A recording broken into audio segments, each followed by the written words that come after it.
शादी के बाद मोहब्बत बढ़ती है या इंसान की असल हकीकत सामने आ जाती है। इरा ने तो सोचा था कि निकाह के बाद सब बदल जाएगा, मगर उसे क्या खबर थी कि कमयार का रवैया उसकी जिंदगी का सबसे बड़ा इम्तिहान बनने वाला है। कमयार और इरा की शादी बड़े सादा मगर खुशगवार अंदाज में हो जाती है। शादी के इब्तिदाई दिनों में इरा बहुत पुरुमीद होती है। वो दिल ही दिल में सोचती है कि अब वो एक नई जिंदगी शुरू करेगी जहां मोहब्बत, एहतराम और समझदारी होगी। मगर शादी के कुछ ही दिन बाद इरा महसूस करने लगती है कि कमयार का रवैया कुछ अजीब सा है। वो रोज बहुत देर से घर आता है, बात बात पर खामोश रहता है और इरा की बातों में कोई खास दिलचस्पी नहीं लेता। ये सब देखकर इरा आहिस्ता आहिस्ता परेशान होने लगती है, मगर वो इब्तिदा में कुछ नहीं कहती। एक दिन जब कमयार मामूल के मुताबिक बहुत देर से घर आता है तो इरा का सब्र जवाब दे जाता है। वो सारी रात इसका इंतजार करती रहती है, दिल में हजारों सवाल लिए। अगली सुबह इरा कमयार की दादी के पास जाती है, जो घर की सबसे समझदार और नर्म दिल खातून समझी जाती है। इरा हिचकिचाते हुए पूछती है, दादी अम्मा, कमयार रोज इतनी देर से क्यों आता है? क्या वो पहले भी ऐसा ही था? दादी अम्मा गहरी सांस लेकर कहती हैं, बेटा, पहले तो वो बहुत जल्दी अलिफाटे जाता था, वक्त पर घर आता था, मगर जब से तुम दोनों की लड़ाई हुई है, यही इसका नया रूटीन बन गया है। दादी की बात सुनकर इरा का दिल मजीद बोझल हो जाता है।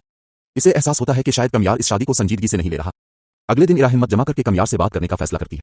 वो नरमी से कहती है, अब हमारी शादी हो चुकी है, हमें अपनी जिंदगी एक दूसरे के हिसाब से तरतीब देनी चाहिए, तुम्हें अपनी रूटीन बदलनी होगी। कमयार फौरन सख्त लहजे में जवाब देता है, मैं जैसा हूं वैसा ही रहूंगा, तुम मुझ पर अपना हुक्म नहीं चला सकती।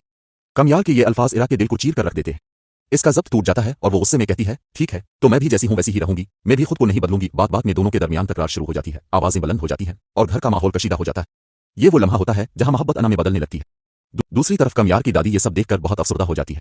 वो इरा को अपने पास बुलाकर प्यार से समझाती हैं, बेटा, तुम दोनों की नई नई शादी हुई है, ऐसे वक्त में सब्र और समझदारी की बहुत जरूरत होती है। एक दूसरे को वक्त दो, गुस्से में फैसले मत करो, वरना ये छोटी छोटी बातें बड़े जख्म बन जाती हैं। इरा खामोशी से दादी की बातें सुनती है, मगर इसके दिल का दर्द कम नहीं होता। इसी दौरान इरा के मैके में उसकी वालिदा शदीद परेशानी का शिकार हो जाती है। वो बार बार सोचती हैं कि कमयार इरा के साथ कैसा सलूक कर रहा होगा। वो अपने शौहर से कहती हैं, मुझे डर लग रहा है, कहीं इरा खुश तो है ना? मगर इरा के वालिद सख्त लहजे में जवाब देते हैं, खामोश हो जाओ, इसने अपनी मर्जी से शादी की, अब हमारा इसकी जिंदगी से कोई लेना देना नहीं। ये बात सुनकर इरा की वालिदा का दिल और टूट जाता है, मगर वो खामोश रहने पर मजबूर हो जाती है। कहानी यहाँ एक नाजुक मोड़ पर आ खड़ी होती है। एक तरफ इरा है जो मोहब्बत और इज्जत चाहती है, और दूसरी तरफ कमयार है जो अपनी अना और जिद में कैद है। सवाल यह है कि क्या इरा सबसे हालात संभाल पाएगी? क्या कमयार को अपनी गलती का एहसास होगा?